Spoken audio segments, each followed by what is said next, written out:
You're listening to Creatives Crushing Anxiety, the podcast for online business creatives looking to minimize their anxiety and maximize their productivity through systems, organization, and time management. I'm your host, Dia Darling, and this is episode 79.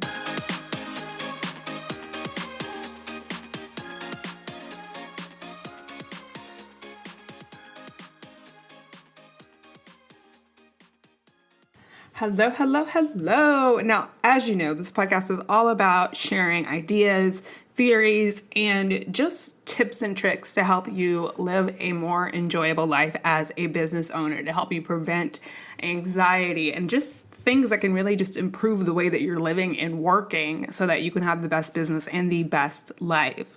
So today I wanted to share some things that I do that help me work in my zone of genius, help me not be stressed out and overly busy, that don't necessarily have to do with my business, but have this great domino effect.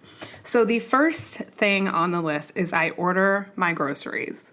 I know that sounds really simple, but I find ordering my groceries not only saves me so much time, but is just so much better in so many ways. Now, let me kind of actually start by saying I caught myself kind of shaming myself about this because I remember the first time I heard of someone getting their groceries delivered, I was like, that's so lazy. And then now that I do it, I always have the excuse, well, I live on the third floor. But the truth is, it's so much more than that. It's much more than having to lug groceries up two flights of stairs. When I think about how much I make in an hour on client work versus the hour and a half to 2 hours it would take me to do my own grocery shopping, it's well worth it for me to pay someone else. I use Shipt, which I will actually share the link to that in the show notes with my affiliate code. I use Shipt. It's $99 a year, and there's a small markup on the groceries, and then you tip. So you pay that $99 once a year and you get your groceries delivered for you. Now, when people hear, oh, there's a markup, that's a ripoff. I actually this past week ran a little test. Which is obviously probably not the best use of my time, but just to kind of give myself that leeway, I went on the grocery store that I shop at, which is H-E-B. It may not be in your part of the country, but it's huge here in Texas. H-E-B.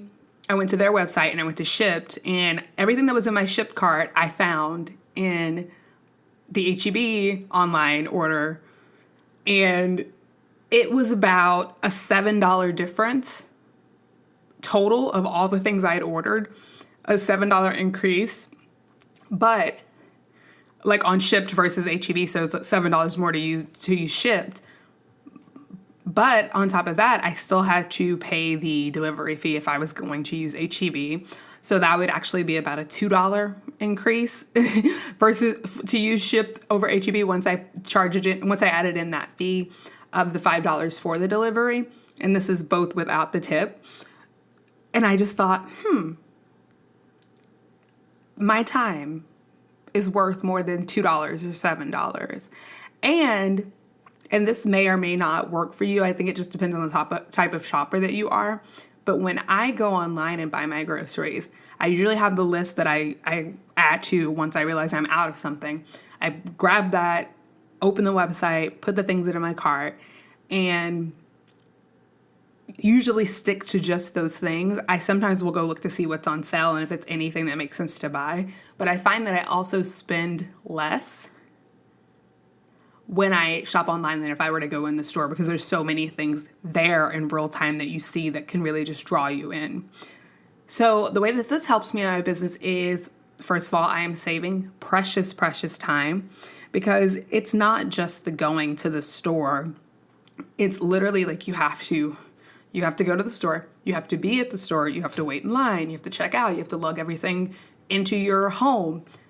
It saves me so much time where I can be doing other more productive things or even just relaxing. Yesterday was a Sunday and I had my groceries delivered and I was watching Lifetime movies, but it was so nice to not have to leave the house and I could just relax and have that lazy Sunday, but then still have the items that I needed to make my meals for the week. So this is just one of those things also that I think can help with the abundance mindset, because we are used, if you're around my age, you're probably used to going to the grocery store with your moms on the weekend and helping them bring all the stuff in. And just the idea of someone delivering your groceries right to your door is so fancy. It kind of can help that abundance mindset, because it is a luxury. It's not something that you necessarily have to do. And I do sometimes still go to the store if I'm not buying over a certain amount, or if I need like wine or something. But it does make me feel a little bit fancy, and that helps with me knowing that I deserve nice things and helps with that mindset. Now, the next thing is I schedule lunches with friends. I think a lot of times people talk about, they get lonely or a little stir crazy working from home all day. And I don't necessarily feel like I fall in that category. I love the isolation of working from home. I feel like I'm a lot less distracted and I can get more work done in less time than if I was in a traditional office setting. And I can also work when I feel like working, as far as like, am I having a bad day? Am I having a depressive period? Am I in my dark and twisty places? I like to say, because of Grey's Anatomy. There's so many benefits, but there is a problem when you enjoy that isolation and you can get in the zone so easily, and that's that you just keep working. And I've talked about this on different interviews I've given, how sometimes I'll be so into what I'm working on, I could forget to eat. And then I'm like, oh my God, why am I so violently angry right now? Because you're hungry, Dia. So I have started to try to maybe schedule once a week, or at least every 2 weeks, a lunch with a friend who works a 9 to 5. And that way it's like, okay, I know at 12 o'clock I need to leave here and go meet Lindsay at wherever we're going to eat, or whoever I'm going to meet. And it's just a little break from the day. You get some sunshine, you step away from your computer, and then you can kind of come back with a refreshed mind and a full belly. So I feel like just making the point to have that connection, especially if you're single, if you live by yourself and you work at home by yourself, just to like have these social events scheduled in are really, really good for you. And I think that the way that helps your business is it helps you avoid that burnout. And like I said, it gives you a chance to step away from whatever you're working on and then come back with a fresh perspective, or where you're not so zoned in and so focused on whatever it was that you can't see the big picture or you can't identify the little problems. Stepping away really allows you to do that. Now, the third thing is midday workouts. This is not something I do every day. This is something that I strategically put on my calendar from time to time when I know I want to keep my energy up.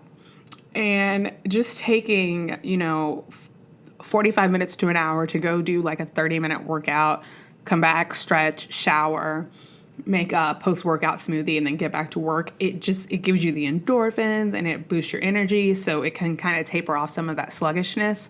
And I find that it does a much better job than any kind of caffeine that you're going to put into your body. Just getting moving and like bringing your heart rate up. So not only is it good for you physically, but it's good for you mentally. Once again, it's a chance to take a break from whatever it is that you're doing and just really allow yourself to get out of your head and into your body. And then also, if you're working at home, you probably spend a lot of time sitting down at a desk. Maybe you stand, but this gets you away from the screen and off of your butt. If you maybe have a really, really busy day, what I like to do, once again, another Grey's Anatomy reference, is I like to dance it out. Like if I know I'm about to get on a call, or I've just gotten off a call, or I just finished a task that I needed to get done, and since I time block my days, a lot of times I'll find myself ahead of schedule. So I'll be like, Alexa, play whatever song it is that I want to listen to. And I'll just have like a little dance break. And it wakes you up and it helps you like kind of shake off some of that desk slump and really just get back into yourself a little bit. So even if you don't have time to do a full workout, just a mini solo dance break, it's like less than 5 minutes and it gets you up and moving.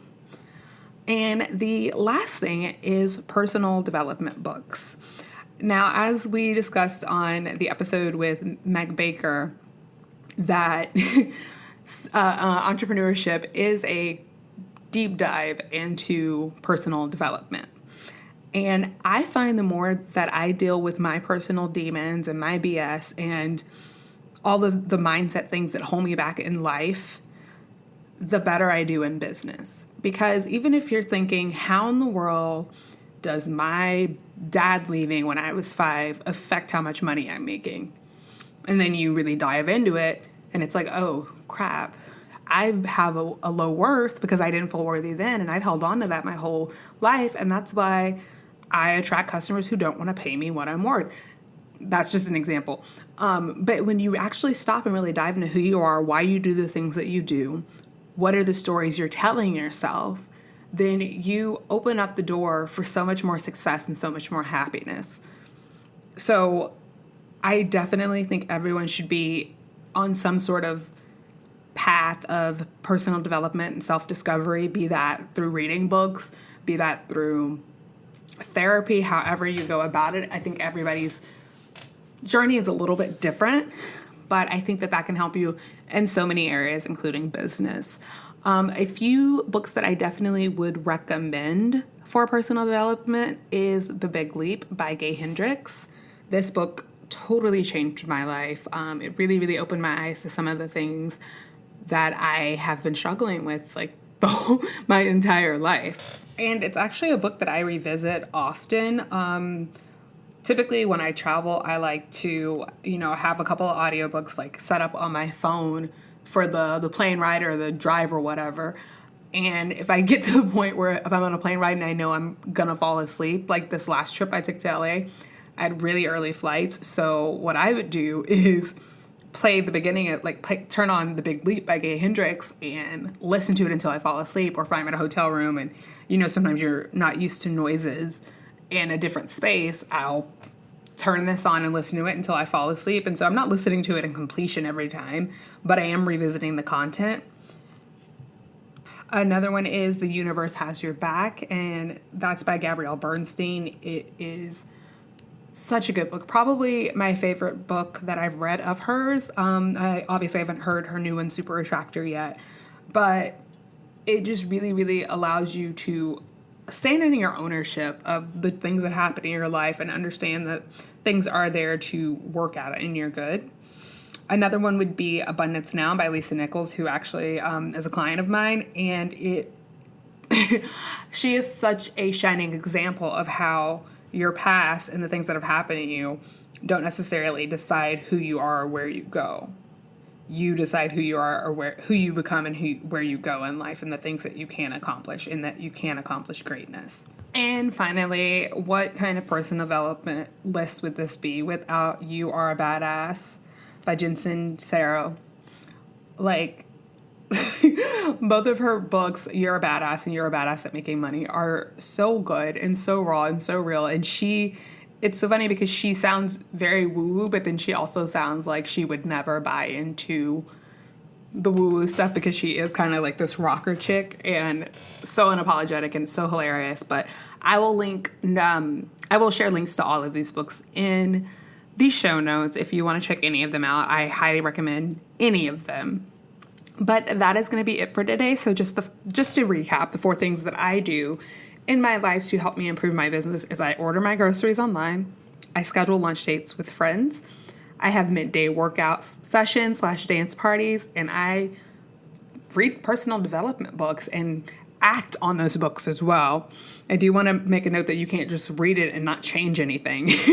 You have to read it and take action. All right, well, this is it for this episode. Thank you so much for joining me, and I'll catch you next time. Did you enjoy this episode? Then go ahead and leave a review. You can also subscribe on iTunes, Stitcher, and Google Play. For more podcast episodes and blogs and show notes, visit diadarling.com.